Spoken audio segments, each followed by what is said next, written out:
10-year-old Samuel clutched the worn, dog-eared copy of the History of African American Inventors, his eyes shining with excitement. He'd spent weeks poring over the library's online catalog, finally locating this rare book, a treasure trove of stories about brilliant minds who'd overcome incredible odds to achieve greatness. He imagined himself, one day, adding his own name to that illustrious list. Today was the day he'd finally hold it in his hands. He skipped into the grand, oak-paneled library, the scent of old paper and leather filling his nostrils, a familiar comfort. Sunlight streamed through the tall, arched windows, illuminating dust motes dancing in the air. He loved the hushed reverence of the place, the quiet hum of turning pages, the promise of untold stories waiting to be discovered. He headed straight for the reference desk, a small, nervous smile playing on his lips. Behind the desk sat Mrs. Gable, a woman whose severe bun and perpetually pinched expression seemed permanently etched onto her face. Her spectacles perched precariously on her nose, magnifying her already intense gaze. Samuel had seen her before. She always seemed to be watching, her eyes assessing, judging. He'd never interacted with her directly, but he'd felt the weight of her scrutiny on more than one occasion. He approached the desk, carefully placing the book's catalog card on the counter. "Excuse me, ma'am," he said politely, his voice a little shaky. "I'd like to borrow this book, please." Mrs. Gable peered at the card, her lips pursed in a thin line. She didn't look at Samuel, her gaze fixed on the small slip of paper as if it held some profound mystery. He shifted from foot to foot, his excitement beginning to wane, replaced by a growing unease. He'd never had any trouble borrowing books before. After a long, uncomfortable silence, she finally spoke, her voice sharp and clipped. "This book, it's quite advanced, isn't it?" Her tone was condescending, dripping with an implication that Samuel was somehow incapable of understanding its contents. Samuel bristled. I think I can understand it," he stammered, feeling a blush creep up his neck. He loved to read. He devoured books like they were candy. He knew he could handle this one. Mrs. Gable let out a short, dismissive sniff. "Oh, I'm sure you think you can," she said, her eyes finally meeting his, but with a look that suggested she found him utterly unimpressive. "But these are complex topics, dealing with, well, with things that might be a bit beyond your comprehension at this stage." Her words hung in the air, heavy with unspoken meaning. Samuel felt a sting of hurt, a prickle of anger. He knew exactly what she meant. She didn't think he was smart enough because he was black. He'd heard whispers, seen the sideways glances, felt the subtle ways people sometimes treated him differently. But to have it stated so explicitly, so bluntly, by a grown-up, in a place that was supposed to be a sanctuary of knowledge and learning, it was a blow. He tried again, his voice trembling slightly. "But I really want to read it. I've been looking forward to this for weeks." Mrs. Gable sighed dramatically, a sound that seemed to carry the weight of centuries of prejudice. "Well, I'm afraid it's just not suitable for you, dear," she said, her tone laced with a thinly veiled patronizing sweetness that only made the insult worse. "Perhaps you'd prefer something simpler? Something with more pictures?" She gestured vaguely toward the shelf, overflowing with brightly colored children's books, a stark contrast to the weighty tome he'd so eagerly sought. Samuel felt tears welling up in his eyes, but he blinked them back, refusing to let her see his vulnerability. He clutched the catalog card tighter, his knuckles white. He couldn't understand why she was being so mean. He'd always been a good student, always respectful. He didn't deserve this. Mrs. Gable, seemingly satisfied with her cruelty, turned her attention back to a crossword puzzle, ignoring Samuel completely. He stood there for a moment longer, his heart heavy, his dreams momentarily shattered. Then, with a deep breath, he turned and walked away, the image of the brightly colored children's books burning in his mind, a stark reminder of the prejudice he'd just encountered. The library, once a haven, now felt like a battlefield. The walk home was a blur of angry tears and simmering resentment. Samuel usually enjoyed the familiar route, the cheerful greetings from neighbors, the playful chase with the neighborhood dogs. Today, however, the vibrant colors of the houses seemed muted, the sounds of laughter distant and unreal. The joy he'd felt earlier, the anticipation of delving into the history of African American inventors, was replaced by a bitter taste of disappointment and injustice. He arrived home, his shoulders slumped, his usual cheerful gait replaced by a dragging shuffle. His parents, noticing his downcast demeanor immediately, exchanged worried glances. His mother, a warm and comforting presence, knelt beside him, her hand gently resting on his arm. "What's wrong, sweetheart?" she asked softly, her voice laced with concern. "Why are you so upset?" Samuel, usually quick with words and stories, found himself tongue-tied. The humiliation he'd felt in the library, the sting of Mrs. Gable's words, were too raw, too painful to articulate easily. He simply shook his head, tears finally spilling down his cheeks. His father, a man of quiet strength and unwavering support, sat beside them, his arm encircling his wife's shoulders. He spoke in a calm, reassuring tone. "Tell us what happened, son. We're here for you." With a shaky breath, Samuel recounted his encounter with Mrs. Gable, his voice cracking with emotion as he described the librarian's condescending tone, the subtle yet hurtful racism woven into her words, and the way she dismissed his intelligence and his desire to learn. He explained how she'd suggested simpler books with more pictures, as if he were a toddler instead of a bright, inquisitive 10-year-old who devoured books far beyond his age group. As Samuel spoke, his parents' expressions shifted from concern to anger. His mother's eyes flashed with indignation, while his father's jaw tightened, a silent testament to his simmering fury. They listened patiently, offering words of comfort and support, letting him pour out his hurt and frustration without interruption.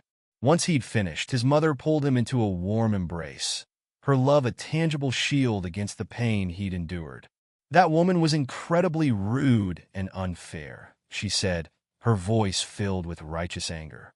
"There's no excuse for treating a child like that, especially not in a place that's supposed to be welcoming and inclusive." His father nodded in agreement. "We'll talk to the library director," he said firmly.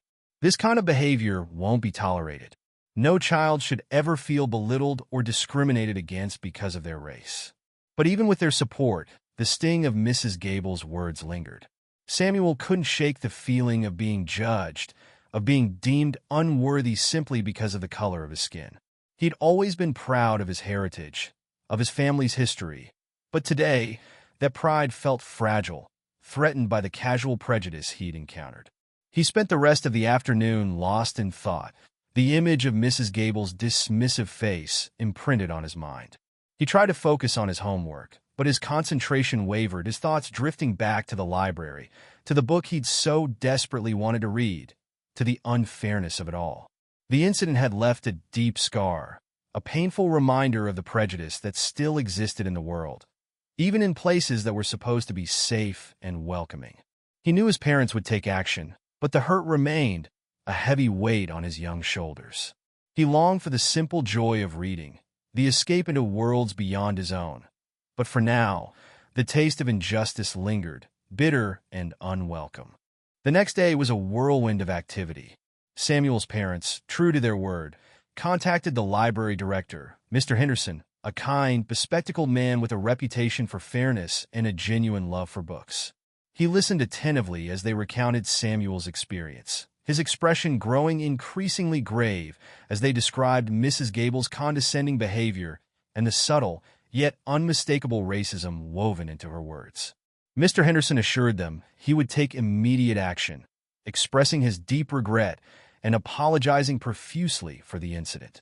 He emphasized that the library was a place for everyone, regardless of race or background, and that such behavior would not be tolerated. He promised a thorough investigation and appropriate disciplinary action against Mrs. Gable. He also offered Samuel a personal apology and invited him back to the library, promising to personally help him find the book he'd been so eager to read. While Mr. Henderson's response was reassuring, the incident left a lingering unease in Samuel's heart. The apology felt somewhat hollow, a balm applied to a wound that was still raw and throbbing. The memory of Mrs. Gable's dismissive tone, the subtle yet painful sting of her racism, remained vivid. He couldn't shake the feeling that something more was needed, a deeper change than just a reprimand for one librarian. The following days were a mixture of anticipation and apprehension. Samuel's parents kept him updated on the library's investigation, sharing snippets of conversations with Mr. Henderson and assuring him that action was being taken. They also encouraged him to continue reading, to find solace and joy in the worlds contained within the pages of his books. They tried to instill in him a sense of resilience, a belief in the power of perseverance in the face of adversity. However, the incident cast a long shadow over Samuel's relationship with the library. The place that once held so much magic and wonder now felt tainted, a space where prejudice could flourish unchecked. He found himself hesitant to return, even with the promise of the book he'd so eagerly sought. The fear of encountering Mrs. Gable again, or of experiencing a similar incident, was a constant undercurrent in his thoughts. He found himself drawn to other sources of knowledge, exploring online resources, visiting museums, and engaging in conversations with his parents and teachers about history and science. He discovered a renewed appreciation for the power of knowledge, a deeper understanding of the importance of learning and self-discovery. The incident, though painful, had ignited a fire within him, a determination to learn and grow, to overcome the obstacles placed in his path. Despite the efforts of his parents and Mr. Henderson, the incident left an indelible mark on Samuel. He knew that a single apology wouldn't erase the hurt, nor would it prevent similar incidents from happening in the future. He understood that fighting prejudice required more than just individual actions. It demanded systemic change, a fundamental shift in attitudes and behaviors. The experience had transformed him, making him more aware of the pervasive nature of racism and the importance of speaking out against injustice. He carried the weight of this understanding, a burden and a responsibility, as he continued his journey of learning and self-discovery. The library remained a symbol of both disappointment and hope, a place where he'd experienced prejudice, but also where, he hoped, genuine change might eventually take root. Weeks later, a large banner hung proudly in the town square, announcing the upcoming anniversary celebration of Across the Divide, a renowned book celebrating the triumphs and struggles of African Americans throughout history. The event was to feature the book's author, the celebrated Mr. Harrison, a figure Samuel's father held in high regard. He was a renowned historian and author, known for his powerful storytelling and his unwavering commitment to social justice. Samuel's parents, sensing an opportunity to help their son move past the painful experience at the library, decided to take him to the anniversary celebration. They hoped the event would offer a positive counterpoint to the negativity he'd experienced, a chance to reconnect with his love of books and his passion for learning. They believed that witnessing Mr. Harrison, a figure who embodied the resilience and achievement celebrated in the very book Mrs. Gable had denied him, would be a powerful and inspiring experience. Samuel, however, remained hesitant. The memory of Mrs. Gable's dismissive words still stung, the feeling of being judged and belittled lingering in the back of his mind. He wasn't sure he was ready to face another potentially negative experience, another encounter with prejudice. He worried that the celebration might only serve as a painful reminder of the injustice he'd suffered. His parents, however, were persistent, gently encouraging him to attend. They emphasized the importance of celebrating achievements, of finding inspiration in the stories of those who had overcome adversity. They assured him that the event would be a positive experience, a chance to connect with a community that valued education and social justice. They painted a picture of a vibrant gathering, filled with inspiring speeches, engaging discussions, and the opportunity to meet Mr. Harrison himself. Reluctantly, Samuel agreed. He knew his parents were right. He needed to move past the hurt and disappointment he'd experienced. He needed to find a way to reclaim his love of reading, to reconnect with the joy of learning. He hoped that the celebration would offer a chance to do just that. As the day of the event approached, a flicker of excitement began to stir within him, a small spark of hope amidst the lingering embers of resentment. He imagined meeting Mr. Harrison, the author of the very book he'd been denied, a book that celebrated the resilience and achievements of African Americans throughout history. Perhaps, he thought, this would be a chance to find some closure, to begin healing from the wounds inflicted by Mrs. Gable's prejudice. He still felt apprehensive, but the prospect of a positive experience, a chance to reconnect with his passion for learning, outweighed his fears. He was ready to give it a try.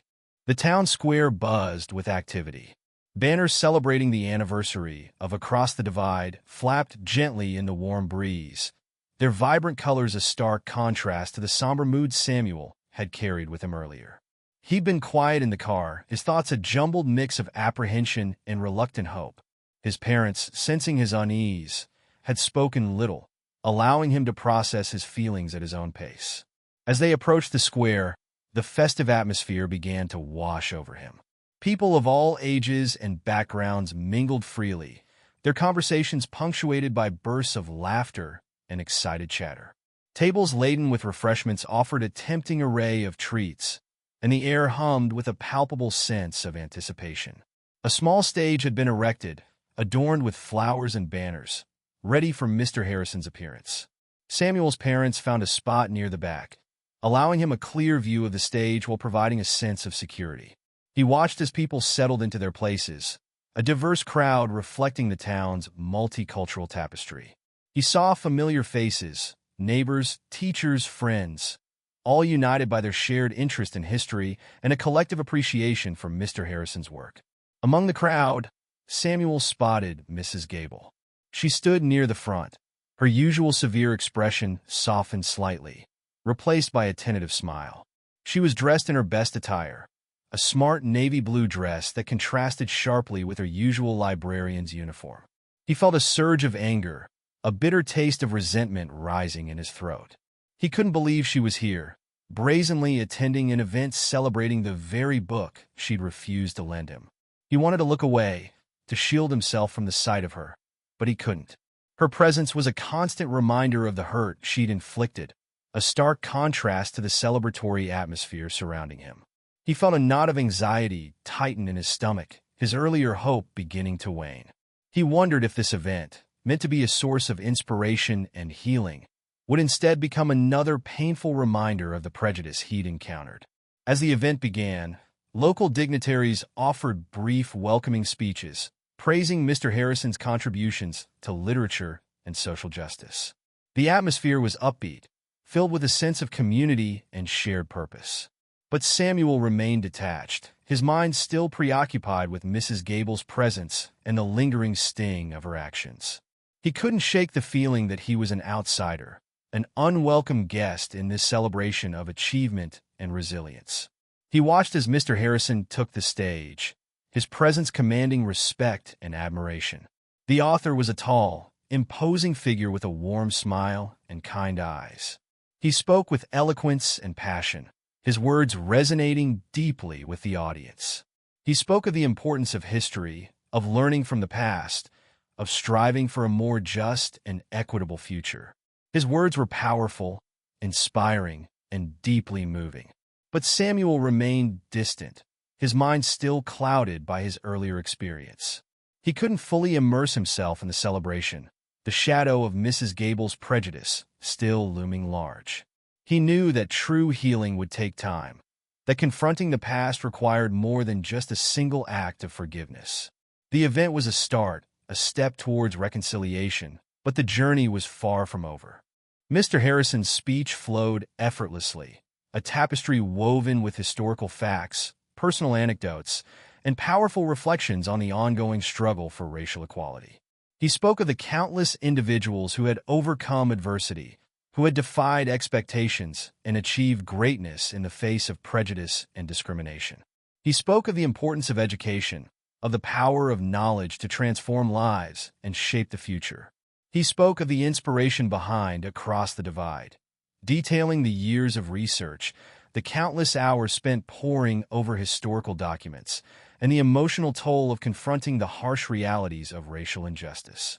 He described the book as a testament to the resilience and determination of African Americans throughout history, a celebration of their contributions to society, and a call for continued progress towards a more just and equitable future. As he spoke, Samuel found himself slowly drawn into the narrative. Mr. Harrison's words resonated deeply, his passion and sincerity palpable. He He spoke not only of historical figures, but also of the everyday struggles faced by ordinary people, their triumphs and setbacks, their hopes and dreams. He painted a vivid picture of a community striving for progress, a community that had faced immense challenges but had never given up hope. Mr. Harrison's voice was warm and engaging, his words carefully chosen, his delivery both powerful and moving. He captivated the audience, holding their attention with his compelling storytelling and his unwavering commitment to social justice. Samuel found himself nodding along, his earlier apprehensions slowly fading, replaced by a growing sense of admiration and respect. He noticed that Mrs. Gable, too, seemed captivated by the speech. Her initial tentative smile had broadened, her expression now one of rapt attention. She listened intently, her gaze fixed on Mr. Harrison, her body language suggesting a growing awareness of the gravity of his words. Samuel wondered if she was finally beginning to understand the impact of her actions, the depth of the hurt she'd inflicted. Mr. Harrison paused, taking a sip of water before continuing. He shifted his weight slightly, his gaze sweeping across the audience. Samuel felt a sudden tightening in his chest, a sense of anticipation building within him. He knew instinctively that something significant was about to happen. The atmosphere shifted, becoming charged with a palpable sense of expectation. Mr. Harrison cleared his throat, his voice taking on a more personal tone. He spoke of the challenges he'd faced as a young black boy growing up in a racially segregated society, the subtle and not-so-subtle forms of prejudice he'd encountered, and the impact those experiences had had on his life. He spoke of the importance of mentorship, of the role of supportive adults in shaping the lives of young people, and of the need for empathy and understanding in fostering a more inclusive society. He paused again, his eyes twinkling mischievously. A smile played on his lips as he looked directly at Samuel, his gaze unwavering. Samuel felt a jolt of surprise, a sudden awareness that he was the focus of Mr. Harrison's attention. The audience, too, seemed to sense something significant was about to unfold. A hush fell over the crowd, all eyes fixed on Mr. Harrison and the young boy sitting quietly near the back. The moment hung heavy with anticipation, the silence broken only by the gentle rustling of leaves in the nearby trees. Samuel's heart pounded in his chest, a mixture of nervousness and excitement coursing through his veins. He knew, with a certainty that transcended words, that his life was about to change forever. "This book," Mr. Harrison announced, his voice resonating with a quiet power that silenced the murmuring crowd. "This book, Across the Divide, wasn't born from dusty archives alone. It wasn't solely the result of years spent poring over historical documents. It was born from a love, a deep and abiding love for a very special young man." He paused, his gaze fixed on Samuel, a warm smile playing on his lips. Samuel felt a blush creep up his neck, his heart pounding in his chest. He couldn't believe what was happening. He'd always admired Mr. Harrison, but to be singled out like this, to be the focus of such attention, it was overwhelming. The audience shifted, a ripple of murmurs and gasps running through the crowd. People turned, their eyes searching for the young man Mr. Harrison had mentioned. Samuel felt 100 eyes upon him, a mixture of curiosity and wonder in their gazes. "This book," Mr. Harrison continued, his voice rising slightly, "is a testament to the resilience of the human spirit, to the power of hope in the face of adversity. It's a celebration of the countless individuals who have overcome prejudice and discrimination to achieve greatness. And it's a story that is deeply personal to me, a story that is inextricably linked to the life of my grandson." He paused again, the silence hanging heavy in the air. Samuel felt a lump forming in his throat, his eyes welling up with tears. He couldn't believe Mr. Harrison was talking about him. Samuel, the boy who had been denied a book by a prejudiced librarian, was now the center of attention at this prestigious anniversary celebration. "This book," Mr. Harrison declared, his voice ringing with pride and emotion, "is dedicated to Samuel. Yes, Samuel, my grandson, the bright, inquisitive young man who inspired many of the stories within these pages. He is the embodiment of the resilience and determination I've written about. He is a testament to the power of hope and the unwavering spirit of a child who refuses to be defined by prejudice. A wave of applause erupted from the crowd, a thunderous roar of appreciation and admiration. Samuel felt a surge of emotion, a mixture of pride, relief, and overwhelming gratitude. He looked up at Mr. Harrison, his eyes filled with tears, his heart overflowing with love and appreciation. Mr. Harrison stepped down from the stage, making his way through the crowd towards Samuel. He knelt beside him, his arm encircling his grandson's shoulders. He whispered words of encouragement and support, his voice filled with warmth and affection. Samuel felt a sense of comfort and security, a feeling of being seen, understood, and deeply loved. The crowd continued to applaud, their cheers a testament to the power of Mr. Harrison's words, the impact of his revelation, and the profound connection between the author, his grandson, and the book that had brought them together. Mrs. Gable, standing nearby, watched the scene unfold with a mixture of shock, shame, and dawning realization. The weight of her actions, the depth of her prejudice, was finally sinking in. The celebratory atmosphere had shifted, the focus now squarely on Samuel and the powerful message of resilience and hope embodied in his life and in the book he'd been denied. The event had taken an unexpected turn, transforming from a simple anniversary celebration into a powerful testament to the enduring power of love, family, and the unwavering spirit of a young boy who refused to be silenced. The applause subsided, replaced by a hushed silence as Mr. Harrison addressed the crowd once more. He spoke of the incident at the library, recounting Samuel's experience with Mrs. Gable in detail, his voice filled with a controlled anger that resonated deeply with the audience. He described the librarian's condescending tone, her subtle yet hurtful racist remarks, and the way she had dismissed Samuel's intelligence and his desire to learn. He spoke of the injustice of the situation, the blatant disregard for Samuel's feelings and his right to access knowledge. He highlighted the irony of Mrs. Gable's actions, pointing out that she had denied Samuel access to a book that celebrated the very themes of resilience and overcoming prejudice that Samuel himself embodied. He spoke of the hypocrisy of her behavior, the stark contrast between her outward display of respectability and her underlying prejudice. His words were measured, yet powerful, each sentence carrying the weight of years of accumulated frustration and simmering anger. He didn't shout or rant. Instead, he spoke with a quiet intensity that amplified the gravity of his message. The audience listened intently, their faces reflecting a mixture of shock, anger, and growing outrage. Many shifted uncomfortably in their seats, their eyes fixed on Mrs. Gable, who stood near the edge of the crowd, her face a mask of shame and embarrassment. Mr. Harrison's gaze shifted to Mrs. Gable, his eyes unwavering. "Mrs. Gable," he said, his voice calm but firm, "your actions were not only disrespectful to Samuel, but also a betrayal of the very principles this book represents. You denied a young boy access to knowledge. You dismissed his intelligence, and you perpetuated the very prejudices this book strives to overcome. Your behavior was unacceptable, and it will not be tolerated." The silence that followed was deafening, broken only by the occasional sniffle or whispered comment from the audience. Mrs. Gable stood motionless, her face pale, her eyes downcast. She seemed to shrink under the weight of Mr. Harrison's words, the collective disapproval of the crowd palpable. The festive atmosphere had completely vanished, replaced by a tense, uncomfortable silence. Mr. Harrison continued, his voice softening slightly. "This isn't just about Samuel's experience," he said. "It's about the systemic nature of prejudice, the insidious ways it manifests itself in our society, and the importance of confronting it head-on. It's about creating a world where every child, regardless of their race or background, has equal access to knowledge and opportunity."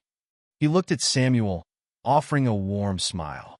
"Samuel," he said, his voice filled with pride, "you are a testament to the power of resilience, the strength of character, and the unwavering spirit of a young man who refuses to be defined by prejudice.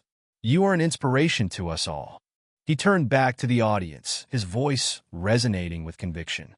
"Let this incident serve as a wake-up call," he said. Let it be a reminder that we all have a responsibility to challenge prejudice wherever we see it, to create a more just and equitable world for future generations. Let us learn from this experience. Let us grow from this experience. And let us work together to ensure that no child ever again experiences the kind of discrimination Samuel faced. His words hung in the air, a powerful call to action, a challenge to the conscience of every individual present. The silence that followed was no longer tense. It was pregnant with the promise of change. The weight of Mr. Harrison's words hung heavy in the air. Mrs. Gable stood frozen, her face a mask of shame and embarrassment. The festive atmosphere had completely evaporated, replaced by a palpable sense of tension and awkwardness. The crowd, initially stunned into silence, began to murmur amongst themselves, their hushed conversations a mixture of outrage, sympathy, and disbelief. Slowly, Mrs. Gable began to tremble. She looked down at her hands, her fingers twisting nervously. She seemed to shrink under the weight of everyone's gaze, her body language conveying a profound sense of remorse and humiliation. The confident, self-assured librarian had vanished, replaced by a woman visibly broken by the weight of her actions. After a long, uncomfortable silence, Mrs. Gable took a deep breath, her voice trembling as she attempted to speak. I am so sorry," she stammered, her words barely audible above the hushed murmurs of the crowd. I didn't realize. I didn't understand." Her voice cracked, her eyes welling up with tears. She looked at Samuel, her gaze filled with a mixture of shame and regret. She attempted to meet his eyes, but her gaze quickly flickered away, unable to bear the intensity of his silent judgment. "I acted wrongly," she continued, her voice gaining a little strength. "I was prejudiced, and my actions were inexcusable. I deeply regret my behavior, and I apologize to Samuel and his family for the hurt I have caused." Her apology was halting, filled with emotion, yet sincere. It wasn't a polished, rehearsed statement. It was a raw expression of remorse, a genuine attempt to atone for her actions. The crowd listened intently, their initial anger slowly giving way to a cautious hope. Mr. Harrison stepped forward, placing a comforting hand on Samuel's shoulder. He looked at Mrs. Gable, his expression a mixture of compassion and firmness. "Your apology is accepted, Mrs. Gable," he said. "But words alone are not enough. You need to take concrete steps to address your prejudice, to understand the impact of your actions, and to ensure that this never happens again." He turned to Samuel, his voice filled with warmth and affection. "Samuel," he said, "I want you to know that you are a strong, intelligent young man, and your experience does not define you. You are an inspiration to us all." He then addressed the crowd, his voice ringing with conviction. "Let us use this opportunity to learn and grow," he said. "Let us work together to create a more inclusive and just community, where every child has the opportunity to learn and thrive, regardless of their race or background." The atmosphere shifted subtly, the tension slowly easing. The crowd's initial anger had been replaced by a cautious hope, a sense that something positive might emerge from this painful experience. Mrs. Gable's apology, though imperfect, was a significant step towards reconciliation. The event, initially intended as a celebration, had transformed into a powerful lesson in empathy, accountability, and the importance of confronting prejudice head-on. The path towards healing was long and complex, but the first steps had been taken, and a sense of cautious optimism filled the air. The remainder of the anniversary celebration proceeded in a subdued yet hopeful tone. Mr. Harrison's powerful words had shifted the focus from mere celebration to a crucial conversation about prejudice and the need for systemic change. While the initial shock and anger lingered, a sense of shared purpose began to emerge, a collective determination to learn from the incident and move forward. Samuel, initially overwhelmed by the spotlight, found himself surrounded by supportive adults and peers. He received numerous apologies, not just from Mrs. Gable, but also from other community members who expressed their shame at the incident and their commitment to creating a more inclusive environment. He felt a wave of support, a sense of belonging that had been momentarily shattered by Mrs. Gable's actions. The event concluded with a renewed emphasis on the themes of Across the Divide, the book now imbued with a deeper, more personal significance for everyone present. Mr. Harrison presented Samuel with a signed copy of the book, a gesture that symbolized not just an apology, but also a promise of a brighter future. The book, once a symbol of exclusion, now represented hope, resilience, and the power of community. Later, as Samuel and his parents drove home, the conversation turned to the future. They discussed the importance of speaking out against injustice, of challenging prejudice wherever they encountered it. They talked about the need for ongoing education and awareness, the importance of fostering empathy and understanding. They acknowledged that the incident with Mrs. Gable was a painful reminder of the pervasive nature of prejudice, but also an opportunity for growth and positive change. Samuel, though still processing the emotional weight of the day, felt a sense of empowerment.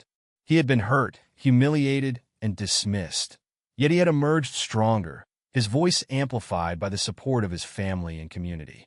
He understood that the fight against prejudice was a long and ongoing battle, but he was ready to play his part. His parents promised to continue their efforts to address the issue at the library, working with Mr. Henderson to implement policies and training that would prevent similar incidents from happening again. They emphasized the importance of creating a welcoming and inclusive environment for all children, regardless of their race or background. They also stressed the need for ongoing dialogue and education, ensuring that future generations would be equipped to challenge prejudice and promote equality. As they pulled into their driveway, Samuel looked back at the town square, now bathed in the warm glow of the setting sun.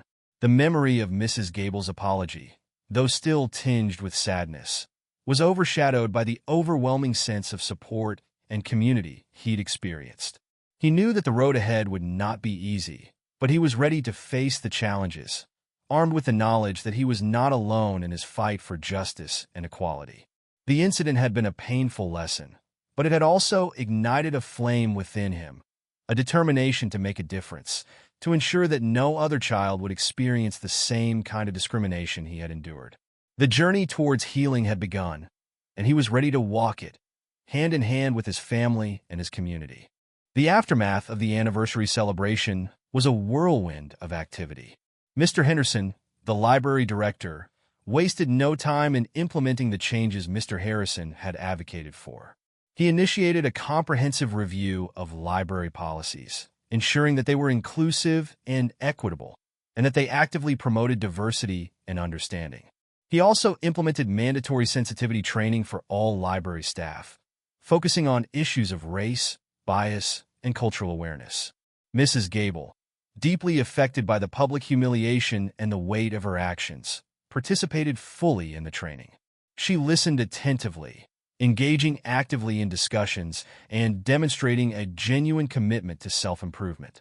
She acknowledged her own biases and prejudices, expressing a willingness to learn and grow. She volunteered to work with community organizations to promote literacy and cultural understanding, seeking to make amends for her past behavior.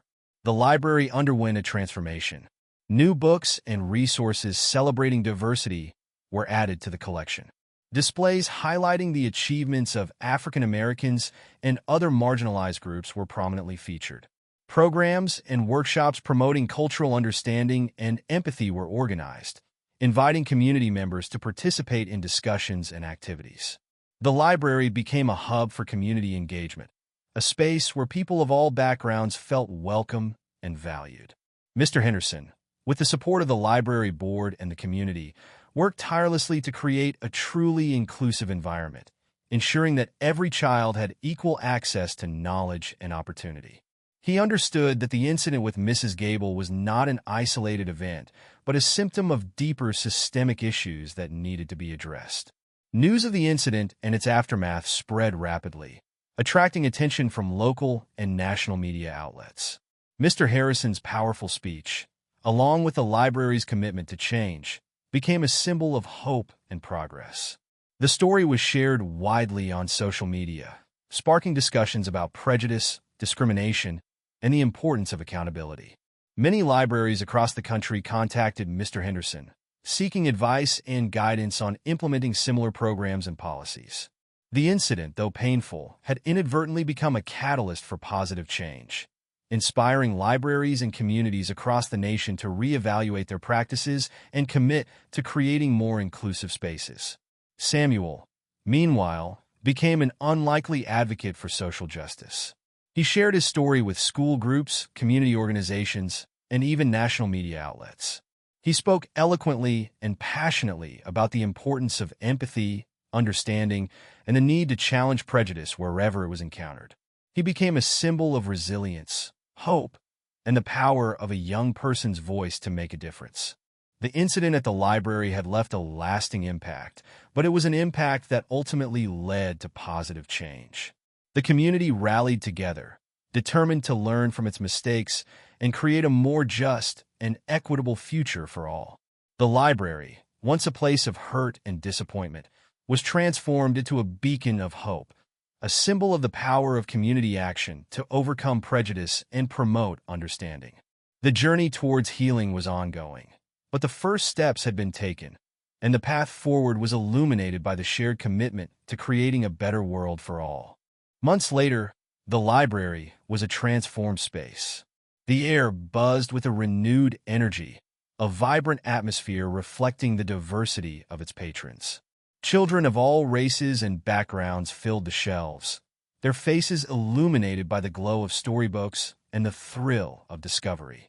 The once sterile environment now felt warm and welcoming, a true sanctuary of learning and community. Samuel, no longer hesitant, frequented the library regularly. He had reclaimed his love of reading, his passion for learning undeterred by his earlier experience. He often sought out Mrs. Gable, not with anger or resentment, but with a quiet curiosity and a genuine desire to see her growth. He found her transformed, her demeanor noticeably softer, her interactions with children filled with warmth and genuine care. Mrs. Gable, having completed her sensitivity training and actively engaged in community outreach programs, had undergone a profound personal transformation. She had come to understand the depth of her prejudice, the harm it had caused, and the importance of actively combating it. She had become an advocate for diversity and inclusion, using her position at the library to promote understanding and empathy. She and Samuel developed an unexpected bond, their shared experience forging an unlikely friendship. She often sought his input on library programs, valuing his perspective and insights. He, in turn, appreciated her genuine remorse and her unwavering commitment to change. Their relationship became a powerful symbol of healing and reconciliation, a testament to the transformative power of forgiveness and understanding. The library's transformation extended beyond its walls. The community embraced the changes, actively participating in library programs and events. The incident with Mrs. Gable, once a source of shame and division, became a catalyst for unity and positive change. The town celebrated its diversity, its residents committed to fostering an environment where every child felt valued, respected, and empowered. Samuel continued to share his story, becoming a vocal advocate for social justice. He spoke at schools, community events, and national conferences, inspiring others to challenge prejudice and promote equality. His experience became a powerful reminder that even seemingly small acts of discrimination can have profound consequences, but that even from the most painful experiences, positive change can emerge. Mr. Harrison, proud of his grandson's resilience and commitment to social justice, continued to mentor him, offering guidance and support. He remained a powerful voice in the community, advocating for equality and social justice. He often visited the library, sharing stories with children and inspiring them to pursue their dreams, regardless of the obstacles they might face. The library, once a symbol of exclusion and prejudice, became a beacon of hope and inclusivity. It stood as a testament to the power of community action, the transformative potential of forgiveness, and the enduring strength of the human spirit. The story of Samuel and Mrs. Gable became a powerful reminder that even in the face of adversity, healing is possible, and that even from the most painful experiences, positive change can emerge, shaping a more just and equitable future for all.